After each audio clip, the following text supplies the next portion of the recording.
আজ তোমাদের সাথে একেবারে ভিন্ন স্বাদের একটা টেস্টি রেসিপি শেয়ার করছি। কাতলা মাছ তো অনেক রকমভাবে খেয়েছো, কালিয়াও অনেকবার খেয়েছো, কিন্তু আজকে আমি কি বানিয়েছি জানো? ভাজা মুগ ডাল দিয়ে কাতলা মাছের কালিয়া।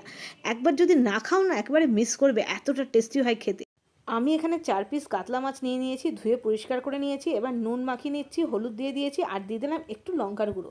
যেন মাছের মধ্যে নুন হলুদের সাথে যদি একটু লঙ্কার গুঁড়ো মাখিয়ে নাও না, মাছটা বেশ খেতে খুব টেস্টি হয়, মানে ঝালঝাল হয়। সুন্দর করে মাখিয়ে আমি 5 থেকে 7 মিনিট একটু রেখে দেবো, মাছের ভেতরে সব ঢুকে যাবে। আর এদিকে আমি কড়াই বসিয়ে দিয়েছি, কড়াইটা গরম হয়ে গেছে। আমি এখানে হাফ কাপ মুগ ডাল নিয়ে নিয়েছি। মুগ ডালটাকে না সুন্দর করে একটু ভেজে নেব, বেশ সুন্দর, যেরকম ভাজা মুগ ডাল হয় ঠিক সেরকমভাবে ভেজে নেব। তো দেখো আমি গ্যাসের ফ্লেমটা মিডিয়ামে রেখে মুগ ডালটা ভেজে নিচ্ছি। দেখো মুগ ডালের কালার চেঞ্জ হয়ে গেছে, বুঝতেই পারছো। এবার গ্যাসটা বন্ধ করে দিয়েছি, মুগ ডালটা একটা বোলের মধ্যে নিয়ে নিলাম। এবার ধুয়ে নিয়েছি 3-4 বার। এবার প্রেশার কুকারে আমি মুগ ডালটা সেদ্ধ করছি।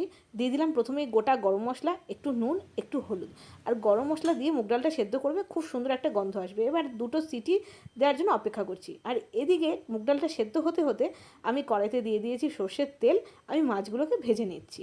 আর এরকমভাবে নুন হলুদ আর লঙ্কা দিয়ে মাছ ভেজে খেয়ে দেখো, দারুণ লাগে খেতে।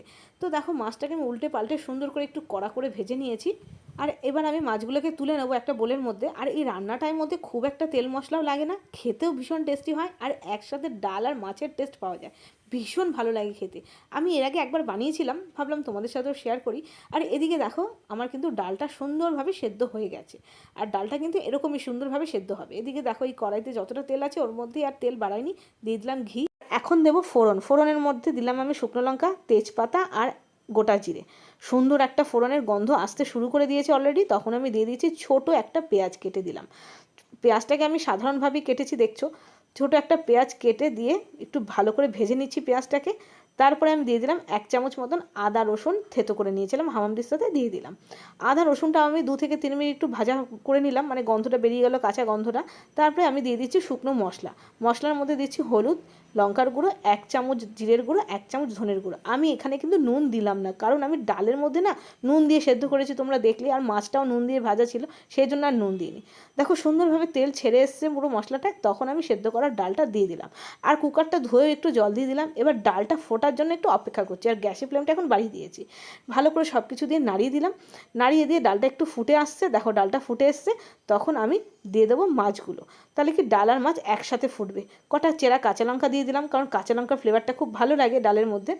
এবার ভাজা মাছগুলো দিয়ে দিয়েছি।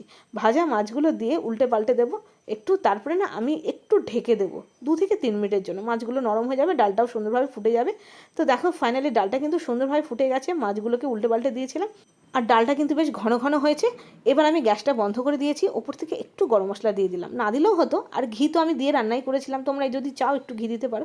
গ্যাসটা বন্ধ করে স্ট্যান্ডিং টাইম হিসেবে রেখে দিয়েছিলাম। তারপরে দেখো গরম গরম সার্ভ করে দিয়েছি। আর এই ডাল দিয়ে মাছটা খেতে যে কতটা ভালো লাগে, তোমরা যদি একবার বাড়িতে না বানাও তাহলে বুঝতে পারবে না। গরম ভাতের সাথে এই শীতকালে দুপুরবেলা না খেতে ভীষণ ভালো লাগবে।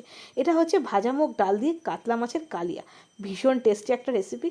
তো আশা করছি তোমাদেরও ভালো লাগলো। আর যদি ভালো লাগে তাহলে ছেড়ে যাওয়ার আগে প্লিজ সাবস্ক্রাইব করো, লাইক দিও, কমেন্ট পাঠিও, অবশ্যই করে কিন্তু কমেন্ট পাঠিও।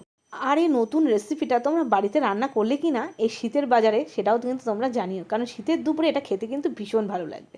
তো চলো আজকে এই পর্যন্তই, দেখা হচ্ছে আরও নতুন নতুন রেসিপির সাথে। ততক্ষণের জন্য বাই বাই।